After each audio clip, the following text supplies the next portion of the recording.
Partnership के बीच में important difference, जिससे आप दोनों फॉर्म्स ऑफ बिजनेस को कंपेयर करना बहुत आसान हो जाएगा और आपको समझ में भी आ जाएगा कि सोल प्रोप्राइटरशिप और पार्टनरशिप एक दूसरे से डिफरेंट कैसे हैं। साथ ही हम जानेंगे कि पार्टनरशिप में पार्टनर्स कितने टाइप्स के होते हैं। हम फुल फ्लेज्ड पार्टनर और नॉट फुल फ्लेज्ड पार्टनर को सिंपल एग्जांपल्स के साथ समझेंगे, जिससे कॉन्सेप्ट क्लियर हो जाए। तो अगर आपको एग्ज़ाम में कंपैरिजन बेस्ड क्वेश्चन और पार्टनर्स टाइप से रिलेटेड क्वेश्चन को कॉन्फिडेंटली सॉल्व करना है तो ये वीडियो आपके लिए इम्पॉर्टेंट है। तो नोटबुक और पेन रेडी रखिए, चलिए शुरू करते हैं। एक बिजनेस को एक ही इंसान चलाए या कई लोग मिलकर, यही सवाल हमें ले आता है दो important forms of business organisation तक, विच इज सोल प्रोप्राइटरशिप और पार्टनरशिप। जिसमें पहले हम पढ़ेंगे डिफरेंसेस बिटवीन पार्टनरशिप और सोल प्रोप्राइटरशिप।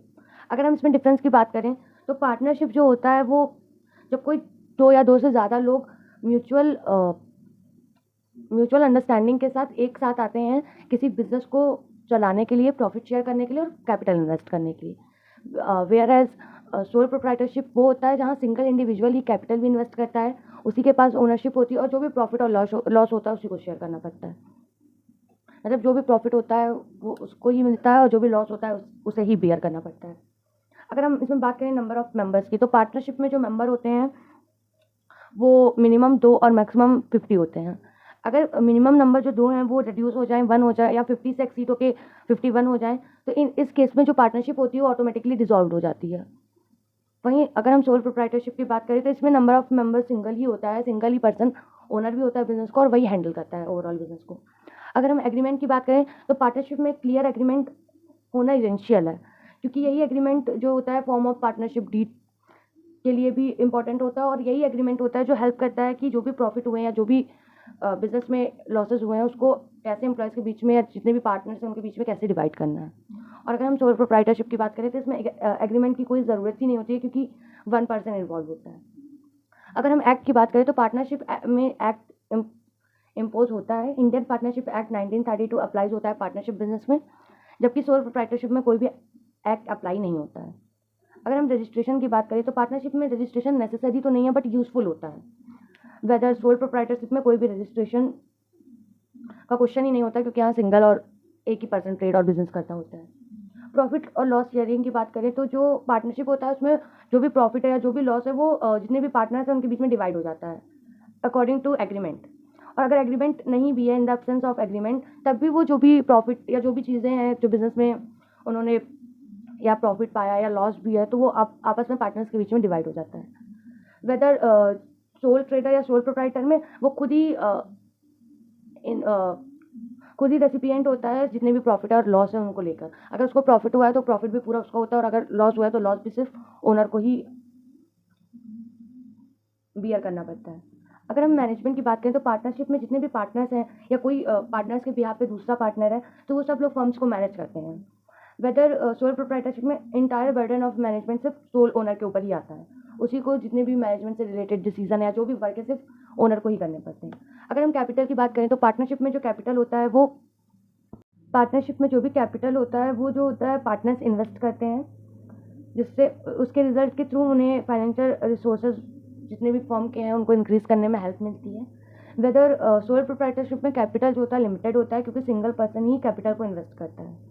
अगर हम ट्रांसफ़र ऑफ इंटरेस्ट की बात करें तो पार्टनरशिप में कोई भी पार्टनर जो है इंटरेस्ट को ट्रांसफ़र नहीं कर सकता फर्म में without the approval of other partners. मतलब इसमें छोटे से छोटे भी अगर इन्फॉर्मेशन ट्रांसफ़र करना हुआ या इंटरेस्ट ट्रांसफ़र करना हुआ तो बिना आप सारे पार्टनर्स के कंसल्ट के या बिना उनसे अप्रूवल लिए आप पार्टनर्स दूसरे पर्सन को या दूसरे पार्टनर कोई भी डिसीजन नहीं ले सकता है। और सोल प्रोप्राइटरशिप में ट्रांसफ़र ऑफ इंटरेस्ट की कोई नीड ही नहीं होती है, किसी के अप्रूवल की ज़रूरत ही नहीं होती है, क्योंकि यहाँ सिर्फ 1 पर्सन होता है जो सारे जितने भी डिसीजंस हैं वो रिगार्डिंग बिजनेस लेता है। ये था हमारा डिफरेंस बिटवीन पार्टनरशिप और सोल प्रोप्राइटरशिप। अब हम बात करते हैं टाइप्स ऑफ पार्टनर की। तो जनरली तो टाइप्स ऑफ पार्टनर 2 टाइप्स के होते हैं किसी पार्टनरशिप फर्म में। पहले वो पार्टनर्स जो डायरेक्टली रिलेट करते हैं फर्म से, इन्वेस्ट करते हैं मनी फर्म में और शेयर करते हैं प्रॉफिट या लॉस, उनको कहा जाता है फुल फ्लेज्ड पार्टनर। मतलब ये वो पार्टनर होते हैं जो एक्टिवली सारे जितने भी फर्म से रिलेटेड डिसीजंस है या जो भी मनी इन्वेस्ट करने का स्ट्रक्चर है और जो भी प्रॉफिट और लॉस जो शेयर करते हैं आपस में, उन्हें फुल फ्लेज्ड पार्टनर कहते हैं।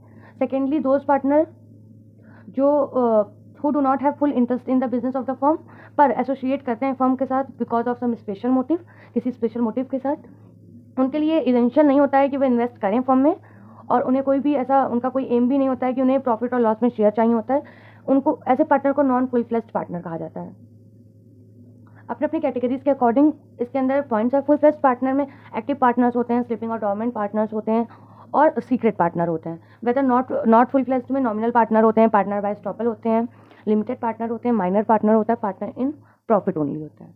अगर हम बात करें फुल फ्लेज्ड पार्टनर में, फर्स्ट एक्टिव पार्टनर, तो एक्टिव पार्टनर वो होते हैं जो एक्टिवली पार्टिसिपेशन करते हैं एडमिनिस्ट्रेशन या मैनेजमेंट टास्क में फर्म के, उन्हें एक्टिव पार्टनर कहा जाता है। उसके अलावा जो मनी इन्वेस्ट करते हैं फर्म में और जिन्हें प्रॉफिट और लॉस में शेयरिंग चाहिए होता है। इनकी लाइबिलिटीज़ जो होती है अनलिमिटेड होती है। इस तरीके के पार्टनर्स जो होते हैं एजेंट और ब्रोकर का काम करते हैं फर्म में। अगर हम दूसरे वर्ड्स में बोलें तो all other partners are responsible for their deal done as agents, they are also known as general and ordinary partners. Active partners वो होते हैं जो फर्म में एक्टिवली पार्टिसिपेट करते हैं, मतलब वो मनी भी इन्वेस्ट करेंगे, जितने भी एडमिनिस्ट्रेशन टास्क हैं या जो भी मैनेजमेंट के की डिसीजंस वगैरह हैं वो भी उसमें भी पार्टिसिपेट करते हैं। और ये जो होते हैं प्रॉफिट और लॉस में शेयर भी, मतलब ये शेयर करते हैं प्रॉफिट और लॉस को भी, और इनकी लाइबिलिटीज अनलिमिटेड होती है। इस तरीके के पार्टनर को हम एक्टिव पार्टनर, ऑर्डिनरी और जनरल पार्टनर भी कहते हैं, और ये फर्म में एज अ एजेंट काम करते हैं। दूसरा है हमारा स्लीपिंग और डॉर्मेंट पार्टनर।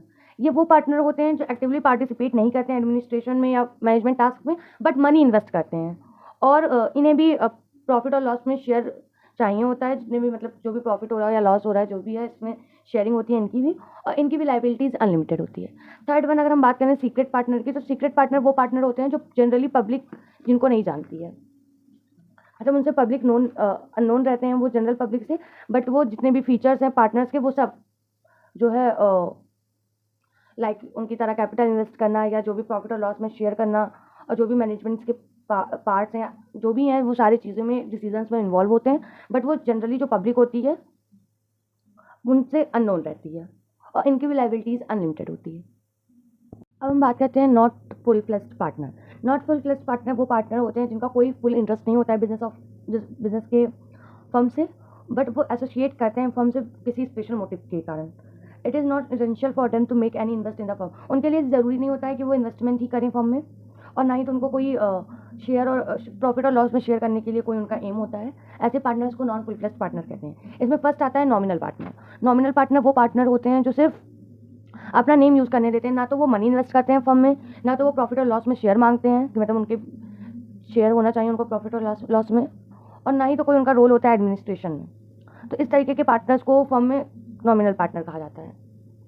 फर्म इनको अपना पार्टनर सिर्फ गुडविल पर्सनल गुडविल को गेन करने के लिए बनाती है, उनका कोई डायरेक्ट रिलेशन नहीं होता है, तो भी वो थर्ड पार्टीज़ को आंसरेबल होते हैं।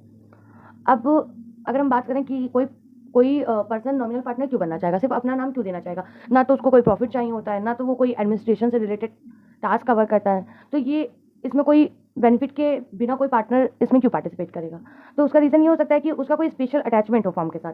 फॉर एग्जाम्पल, अगर हम एग्जाम्पल की बात करें तो एक फादर पार्टनर बन सकता है when his son is running a business. अगर कोई बेटा अपना बिजनेस चला रहा है तो उसमें नॉमिनल पार्टनर एज अ उसका फादर बन सकता है, क्योंकि उसको उससे प्रॉफिट से मतलब नहीं होता है, उसमें किसी चीज़ से मतलब नहीं होता, वो बस अपना नाम अपने नाम के थ्रू अपने बच्चे को बिजनेस को स्टार्ट करने के लिए, या कह सकते हैं कि एक तरीके से उसके बिजनेस की गुडविल बढ़ाने के लिए अपना नाम दे देता है। सेकेंड है पार्टनर बाय स्टॉपल या होल्डिंग आउट। ये वो पार्टनर होते हैं जो पार्टनरशिप में फर्म में कोई पार्टनरशिप नहीं होती है, बट उनके वर्ड्स और उनके हाइलाइट्स वगैरह से ऐसा लगता है कि वो पार्टनर है। ऐसे तरीके के पार्टनर को पार्टनर ऑफ स्टॉपल या होल्डिंग आउट कहते हैं। It is important to bring out that if any party provide a loan to a firm because of his such conduct then he will be liable to discharge डेब्ट in the same manner as other partner will be later on. Such a partner can not deny the truth of his not being a partner. ये वो partner होते हैं जो real में तो partnership में involve नहीं होते हैं फर्म के, बट ये ऐसा कहते हैं कि ये पार्टनर है, और थर्ड पार्टी के लिए ये लायबल भी होते हैं। अगर हम बात करें लिमिटेड पार्टनर की, तो लिमिटेड पार्टनर वो पर्सन होता है जिसकी लायबिलिटी लिमिटेड होती है उसके इन्वेस्टमेंट तक बिजनेस के, उनको लिमिटेड पार्टनर कहा जाता है। अगर हम दूसरे वर्ड में बोलें तो if the firm faces any loss then he is liable only to the extent of his invested money, he has no right to take the part of administration of the firm. Such a partnership must have at least one partner having unlimited liability. Limited partner वो होते हैं जिनकी liability जो है limited होती है, जितने भी कैपिटल उन्होंने इन्वेस्ट किया है बिजनेस में, इसके अलावा उन्हें कोई दूसरे पैसे देने की जरूरत नहीं होती है।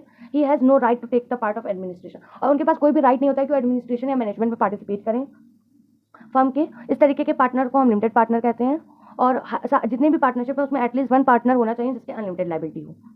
अगर हम बात करें माइनर पार्टनर की, तो any person lacking the capacity of contract, वैसा वो पर्सन जिसके पास कॉन्ट्रैक्ट की कैपेसिटी ना हो वो पार्टनर नहीं बन सकता। On this basis a minor can not be a partner, but according to the provision of Indian partnership act 1932, a minor can be partner in the profit of the firm. If all the other person gives their consent, it should be kept in mind that the minor has no share in the loss to the firm. He has limited liability.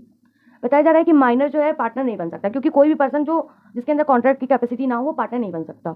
और इस basis पे minor भी partner नहीं बन सकता। पर एक provision है जिसके अकॉर्डिंग, वो प्रोविजन है इंडियन पार्टनरशिप एक्ट 1932। उसके अकॉर्डिंग माइनर जो है पार्टनर बन सकता है, बट सिर्फ प्रॉफिट ऑफ द फर्म। अगर फर्म में प्रॉफिट है उस केसेस पे सिर्फ। अदर पार्टनर को ये ध्यान रखना होगा कि जो भी माइनर है उसका कोई भी शेयर ना हो लॉस में, और उसकी लाइबिलिटीज जो होती है वो लिमिटेड होती है। फिफ्थ है partners in profit only. Such type of partners different from a minor partner. He only shares the profit of the firm, but he has unlimited liability like all other partner. Such partner has no right to take the part of administration of the firm.